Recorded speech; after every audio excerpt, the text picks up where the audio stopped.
On December 29th of 2001, I gave birth to a little boy named Gavin, and he was full term.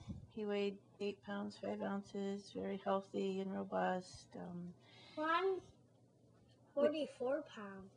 Yeah, you're a big boy, aren't you? So we brought him home without any trouble. He thrived. He was very healthy and beautiful, and I went back to work when he was about 8 weeks old, and about a week after I went back to work, the center that was taking care of him, which was in the building that I worked in, they were closing. So one of the care providers at the Montessori daycare offered to watch him at her house. And on the last day of that first week, she called me while I was at work, and I had this horrible feeling even before she called that something was wrong. I remember somebody asking me, "How's your baby?" And normally I would say, "Oh, he's great," because he was just amazing. Well, this time I said, "I don't know." And I went to my desk, and a few seconds later, the babysitter called and said, "Signe, something's terrible happened. He's not breathing." And I, slammed the phone down and ran out of the building to go to her house.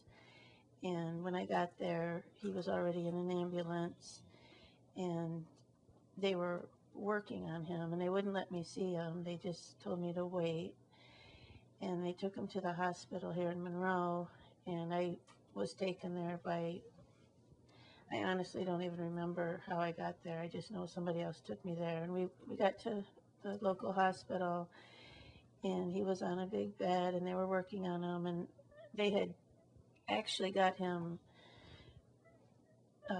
to where he was breathing again, but with help. And they told us that they were going to send him down to Toledo Hospital. So they prepared him for a live flight down to Toledo Hospital, which took about 30 or 40 minutes to prepare him. And again, I couldn't go with him. They said that we could follow him down there.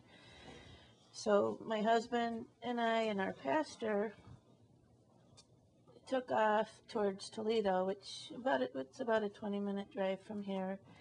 And when we got there, the paramedics were just leaving his hospital room, and they said that during the flight, he had tried to suck his thumb, which made my heart leap because he was always trying to get his little thumb in his mouth. And I just thought, well, maybe this is going to be okay.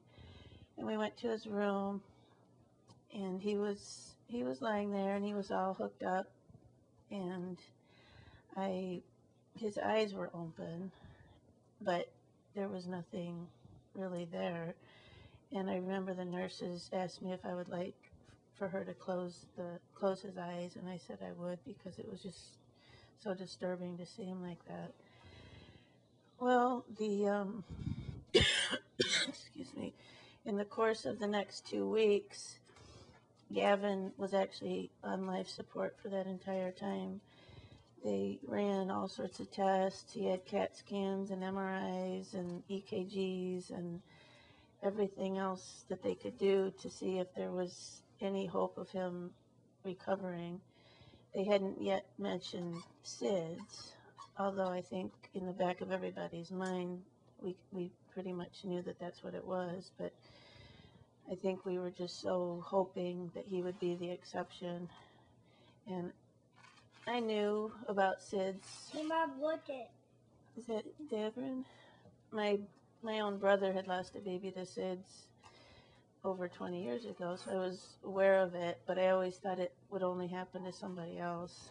I always thought it happened to uneducated people and people who just put their babies at risk, or parents who smoked or things like that. And I didn't feel like we had any of the risk factors. I didn't smoke, I breastfed.